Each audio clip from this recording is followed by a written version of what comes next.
देखिए हजरात, मेरी बात सुनिए, ये एक और के चक्कर में ये एक अरब से ऊपर हो गए है ना।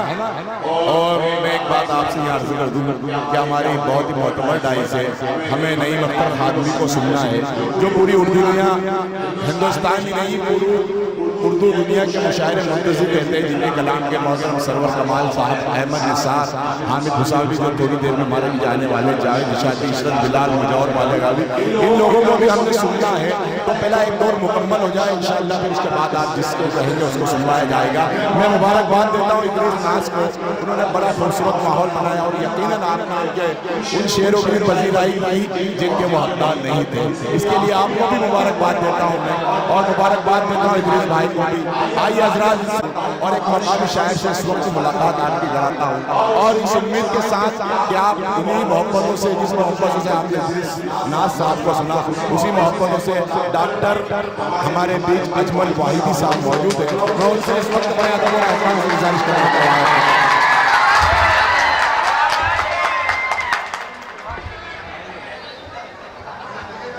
अस्सलामु अलैकुम। मुशायरा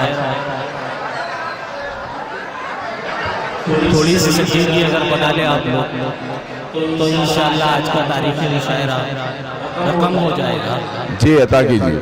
मैं बगैर किसी तस्वीर के, अभी नाज साहब ने कहा हमारी कौम का हाल, उसी कौम के हवाले से और एकता के हवाले से, हमारी जो आपस में इख्तिलाफात है उनके हवाले से ये चार मिसरे कहता हूँ कि फिरका बंदी की ये दीवार गिरा दो यारो। क्या कहने, वाह वाह वाह वाह।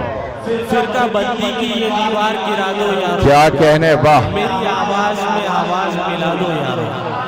फिरका बंदी की ये दीवार गिरा दो यारो, वाह। मेरी आवाज में आवाज मिला दो यारो।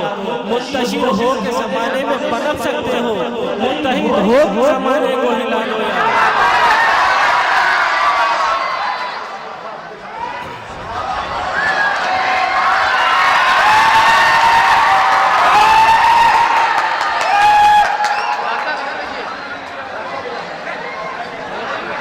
क्या कहने, फिरका बंदी की ये दीवार गिरा दो यारो, मेरी आवाज में आवाज मिला दो यारो। वाह।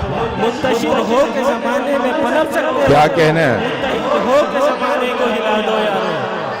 और मेरे तमामी सियासी बरादरान से जो है माजरत के साथ, हमारे यहाँ की सियासत वैसी नहीं है, वो अच्छे को बुरा कहकर कभी बदनाम करता है, वो अच्छे को बुरा कहकर कभी बदनाम करता है, बुराई को कभी अच्छा बताकर आम करता है। वो अच्छे को बुरा कहकर कभी बदनाम करता है, बुराई को कभी अच्छा बताकर आम करता है। मुझे मजबूर लगता है वो फितरत के तकाज़ों से, सियासी आदमी है सियासी काम करता है। वाह वाह, सियासी आदमी है सियासी काम करता है। वाह वाह। मैं ये समझता हूँ कि आज तक बहुत खूब डॉक्टर साहब, वाह वाह वाह वाह। वो अच्छे को बुरा कहकर कभी बदनाम करता है, बुराई को कभी अच्छा बताकर आम करता है। मुझे मजबूर लगता है वो फितरत के तकाज़ों से, सियासी आदमी है सियासी काम। क्या कहने, वाह वाह वाह वाह। सियासी आदमी है वो सियासी काम करता है। मैंने एक नज़्म लिखी थी, जी मुल्क के हालात और हमेशा मुसलमानों के ऊपर जो है तो हमारी वफाओं पर, हमारी वफादारी पर जो हमेशा हर्फ आता है, उसके सिलसिले से मैंने जो है एक नज़्म कही। मैं जी अता कीजिए, वाह। किसी किस्म की जो है तो मुबालगा आराई नहीं करूँगा, जो हकीकत है उसी को बयान करूँगा। मैंने कहा है, इसका आस्थाई है कि हर्फ मैं अपनी वफाओं पर सहूँगा कब तक। क्या कहने, हर्फ मैं अपनी वफाओं पर सहूँगा कब तक, अजनबी बन के बताओ मैं रहूँगा कब। वाह।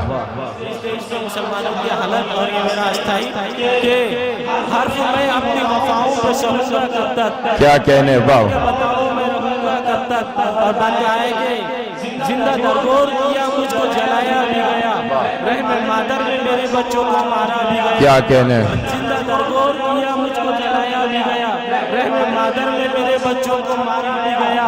नफरतों से यहाँ हर बार मुझे दो चार किया, शाहजहां से मेरा नाम हटाया भी गया। जुल्म पर जुल्म हुए इनको सहूंगा कब तक, क्या कहने, अजनबी बन के बताओ मेरे वाह वाह, जुल्म पर जुल्म हुए इनको सहूंगा कब तक, अजनबी बन के बताओ मैं रहूंगा कब तक। और मारे के खून लड़े मुल्क की आजादी में, मारे के खून लड़े मुल्क की आजादी में, जान उलमा ने लुटाई थी वफादारी में। क्या कहने, मारे के खून लड़े मुल्क की आजादी में, वाह, जान उलमा ने लुटाई थी वफादारी में। हम ही अशफाक थे, टीपू थे, हुसैन पर थे, क्या कहने, सर झुकाया नहीं अंग्रेज की तरफ। वाह वाह, अपने पुरखों के हवाले, क्या कहने, वाह वाह वाह वाह, पुरखों के हवाले ये मैं दूंगा कब तक, आहा, अपने पुरखों के हवाले ये मैं दूंगा कब तक। क्या कहने, अभी बन के बताओ मैं रहूंगा कब। वाह, और ये आखिरी बंद के लूटना था तो हंसी बाग सजाते क्यों थे। इस मुल्क को अगर मुसलमानों को लूटना होता तो लूटना था तो हंसी बाग सजाते क्यों थे।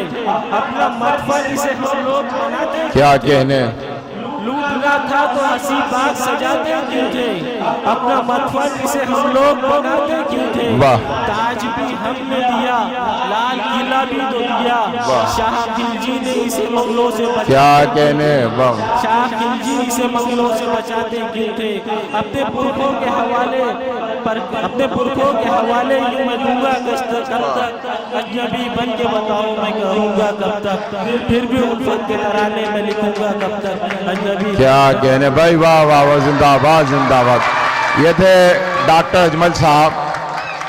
दोस्तों, डॉक्टर अजमल साहब आपके सामने एक नज्म पेश कर रहे थे और बड़ी सच्चाई से उन्होंने अपनी बात कही, ये बताने की कोशिश की कि हमारी तमाम वफादारियों के बावजूद जब हम पे उंगली उठाई जाती है, हमें शक की नज़र से देखा जाता है, तो शायर ये शेर कहने पर मजबूर होता है।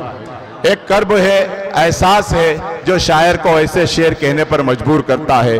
डॉक्टर अजमल साहब से मैं इतना ही कहूँगा कि बेहयाई को यहाँ प्यार कहा जाता है, चाहने वालों को मक्कार कहा जाता है। बेहयाई को यहाँ प्यार कहा जाता है, चाहने वालों को मक्कार कहा जाता है। देश की मांग भरी हमने लहू से अपने, फिर भी हमको यहाँ गद्दार कहा जाता है। देश की मांग भरी हमने लहू से अपने, देश की मांग भरी हमने लहू से अपने, फिर भी हमको यहाँ गद्दार कहा जाता है। भीमराव जी और हमारे तमाम मेहमान यहाँ मौजूद हैं। मैं सिर्फ उनसे इतना कहूँगा इस डाइस से कि हम वतन हैं, इन्हें बेसूद ना समझा जाए, प्यार के फूलों को बारूद ना समझा जाए। हम वतन हैं, इन्हें बेसूद ना समझा जाए, प्यार के फूलों को बारूद ना समझा जाए। जो है मुजरिम उसे सूली पे चढ़ा दो, लेकिन हर मुसलमान को दाऊद ना समझा जाए। जो है मुजरिम उसे सूली पे चढ़ा दो, लेकिन हर मुसलमान को दाऊद ना समझा जाए। आइए हजरात।